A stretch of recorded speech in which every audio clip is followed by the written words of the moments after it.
This is a war that should have never happened. It's a war the Russians tried repeatedly to settle on terms that were very, very beneficial to Ukraine and us. The major thing they wanted was for us to keep NATO out of the Ukraine.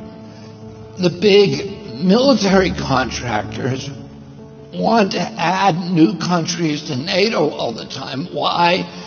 Because then that country has to conform its military purchases to NATO weapon specifications, which means certain companies, Northrop Grumman, Raytheon, General Dynamics, Boeing, and Lockheed, get a trapped market. In March of 2022, we committed $113 billion. Just to give you an example, we could have built a home for almost every homeless person in this country. We then committed another $24 billion since then, 2 months ago, and now President Biden is asking for another $60 billion. But the big, big expenses are going to come after the war, when we have to rebuild all the things that we destroyed. Mitch McConnell was asked, can we really afford to spend $113 billion to Ukraine? He said, don't worry. It's not really going to Ukraine. It's going to American defense manufacturers. So he just admitted it's a money laundering scheme. And who do you think owns every one of those companies? BlackRock.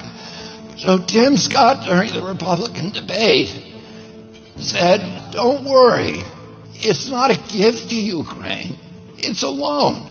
So raise your hand if you think that that loan's ever getting paid back. Yeah, of course it's not. So why do they call it a loan? Because if they call it a loan, they can impose loan conditions. And what are the loan conditions that we impose on? Number one, an extreme austerity program, so that if you're poor in Ukraine, you're going to be poor forever. Number two, most important, Ukraine has to put all of its government-owned assets up for sale to multinational corporations, including all of its agricultural land, the biggest single asset in Europe. In Ukraine, there's been 1,000 years of war fought over that land. It's the richest farmland in the world. It's the breadbasket of Europe. 500,000 kids almost, Ukrainian kids, have died to keep that land as part of Ukraine. They almost certainly didn't know about this loan condition. They've already sold 30% of it. The buyers were DuPont, Cargill, and Monsanto. Who do you think owns all of those companies? Yeah, BlackRock. And then in December, President Biden gave out the contract to rebuild Ukraine. And who do you think got that contract? BlackRock. So they're doing this right in front of us. They don't even care that we know anymore, because they know that they can get away with it. And how do they know that? Because they have a strategy.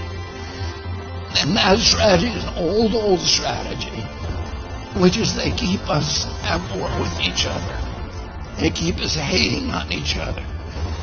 They keep the Republicans and Democrats fighting each other, black against white, and all these divisions that they sow.